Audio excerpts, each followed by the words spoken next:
안녕하세요. 내포 신도시 이야기 시작하겠습니다. 내포를 아는 형. 자, 그렇다면 앞서 환경, 중소기업 및 고용, 노동, 보험 분야에서 법 시행 즉시 이양되는 국가 권한을 이야기했습니다. 그런데 이게 다일까요? 그건 국가와 중앙정부 시각에서 본 우선 이양 사무에 가깝고 지방정부 입장에서 보면 핵심 권한은 따로 있습니다. 법안에는 많은 내용이 담겨 있지만 지방정부 관점에서 특히 중요하다고 판단하는 세 가지 권한이 있습니다. 첫 번째는 광역도시계획 국토산업입지 결정권입니다. 제가 보기에 지방정부 권한 가운데 가장 강력한 권한은 자치단체의 땅을 자치단체가 어떻게 쓰느냐를 결정하는 권한입니다. 산업, 주거, 교통, 환경, 인구정책이 모두 여기서 출발하기 때문입니다. 특별시장은 이 법률에서 국가산업단지 지정 요청권 그리고 산업입지 도시계획 관련 특례를 확보하고 있습니다. 두 번째는 광역교통망, 철도, 도로계획 우선순위 결정관입니다. 지방의 흥망은 교통 접근성이 결정한다고 해도 과언이 아닙니다. 특히 같은 국비사업이라도 누가 우선순위를 결정하느냐 실질적으로 좌우합니다. 법안은 광역교통시설 국비지원을 명문화하고 광역생활권 제도로 도입하고 있습니다. 즉 특별시가 광역교통 사무를 조정할 수 있는 권한 기반을 확보하게 됩니다. 누군가 지방 경쟁력이 가장 취약한 분야가 무엇이냐고 제게 묻는다면 저는 단연코 철도와 광역교통망이라고 말하겠습니다. 이 특별법은 광역교통시설에 대한 국고 지원을 명확히 규정하고 있습니다. 또 제222조에서는 철도 및 고속도로 예비타당성 조사 면제 특례도 규정하고 있습니다. 법안에서는 광역교통시설 국비 70% 지원, 광역철도 건설 개량 사업비 국비 100% 지원. 이 조항이 왜 중요한지 사례로 한번 설명해 보겠습니다. 충남도청, 교육청, 경찰청 등 행정중심기관이 위치한 홍성 예산 및 내포 신도시의 대표 현안 중 하나가 서해선 복선 고속화 철도 사업입니다. 이 법안이 확정되면 서울과 내포 즉 홍성과 예산을 연결하는 교통망 개선을 제도적으로 가속할 근거가 마련됩니다. 무슨 말이냐는 질문이 할 수 있습니다. 서해선은 국가철도이자 광역교통축입니다. 원래 복소나 고속화, 직결화 사업은 국비 100% 지원 대상입니다. 그렇다면 당연히 또 이런 질문을 할 수 있습니다. 국비 100%면 원래도 국비인데 종전과 뭐가 다르냐? 네, 맞습니다. 국가도는 같습니다. 하지만 통제 주체가 달라집니다. 기존에는 언제 할지, 어디서부터 할지, 예산을 언제 투입할지를 중앙이 하나하나 결정했습니다. 특별시 체제에서는 이 판단을 특별시가 할 수 있게 됩니다. 그래서 행정 절차가 단순화되고 예산 투입 시기를 조정할 수도 있고 결과적으로 투자 시기를 앞당길 수 있는 구조가 됩니다. 그리고 홍성 예산 내포 신도시는 무엇보다 정주 요건이 중요한데 교육과 의료가 매우 중요합니다. 다만 이 부분은 해당 법률에서도 다루고 있지만 워낙 내용이 방대합니다. 그래서 추후에 혁신도시 법정고시와 함께 특별회계를 연결해서 어떤 변화가 있을지 다음 영상에서 소개하도록 하겠습니다. 이제 가장 중요한 이야기를 해야 할 것 같습니다.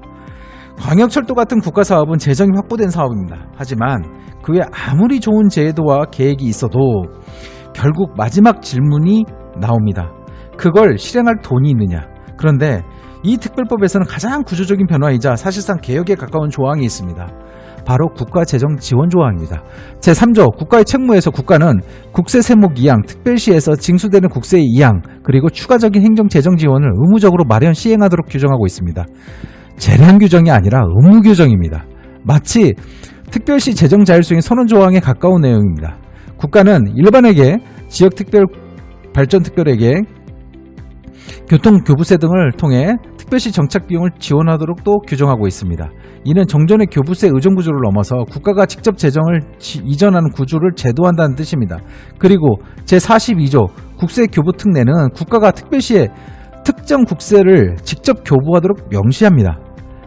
양도소득세 100%, 법인세 50%, 부가가치세 중 지방소비세를 제외한 금액의 1000분의 50을 직접 교부합니다. 이게 왜 중요할까요? 이건 단순히 돈을 더 준다는 의미가 아닙니다. 지금 대부분의 지방정부는 재정의 상당 부분을 교부세에 의존하고 있습니다. 교부세 구조는 계획을 아무리 잘 세워도 결국 중앙의 승인과 배분을 기다려야 하는 구조입니다. 그래서 현장에서는 이런 말을 반복합니다. 사업이 필요한 건 분명한데 자치단체에 돈이 없다. 예를 들어 보겠습니다. 최근 홍성군의 복개주차장 복원 이슈가 뜨겁습니다. 겉으로는 치수 방제 그리고 주차장 철거 문제로 보입니다. 그런데 그 속에는 구도심 공동화, 상권 붕괴, 환경 개선 문제가 복합적으로 작용하고 있습니다. 갈등은 분명하고 문제점도 명확합니다. 해결 방안도 예측하고 계획할 수 있습니다. 다만 여기서 전제가 하나 있습니다. 기초단체의 기획, 추진력 그리고 공무원 역량이 확보되어야 합니다. 이를 전제로 했을 때 사업 추진기간 영업손실 보완과 상권 강화 대안을 실행하려면 지속적 재정 지원이 필수적입니다. 그러나 홍성무 재정자립도가 10% 내외인 현 시점에서는 계획을 수립하는 것조차 사실상 어렵습니다. 그런데 특별시 체제에서는 기회를 찾을 수 있다는 것입니다. 특별시는 교부세나 공무사회보험에 의존하는 구조가 아니라 자체적으로 투자 결정을 할 수 있는 재정 주체가 됩니다. 다만 전제가 있습니다. 앞에서 말씀드렸듯이 기초단체가 계획 수립 및 추진 능력을 입증하고 보여줘야 합니다. 이 경우 중앙정부를 설득하지 않아도 특별시와 지자체가 스스로 계획하고 스스로 집행하는 구조로 전환이 됩니다. 그래서 이 조항은 단순한 재정 지원이 아니라 국세 구조를 중앙 중심에서 지방 중심으로 재편하는 조항, 즉 급이 다른 제도 개혁 조항입니다.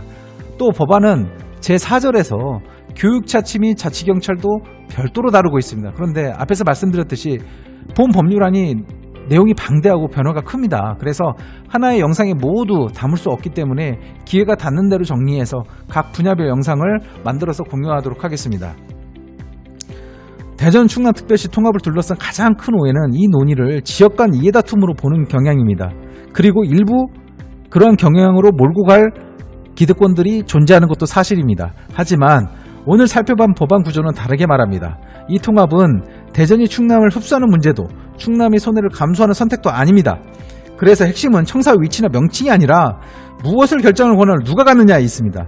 중앙정부 사무의 실질적 이양, 국세의 직접 귀속, 광역교통과 산업, 노동, 환경 정책의 집행 주체 변화, 이 모든 것은 조금 더 지원받는 지방정부가 아니라 국가급 지방정부로 전환되는 출발점을 의미하는 것입니다. 결국 대전 충남특별시의 진짜 상대는 대전도 그리고 충남도 아닙니다. 수도권에 집중된 권한과 재정, 인구 구조 그 자체입니다. 이 관점을 놓치면 통합이 갈등이 되지만 이 관점을 이해한다면 통합은 지방이 다시 성장할 수 있도록 설계될 수 있는 좋은 기회입니다. 감사합니다.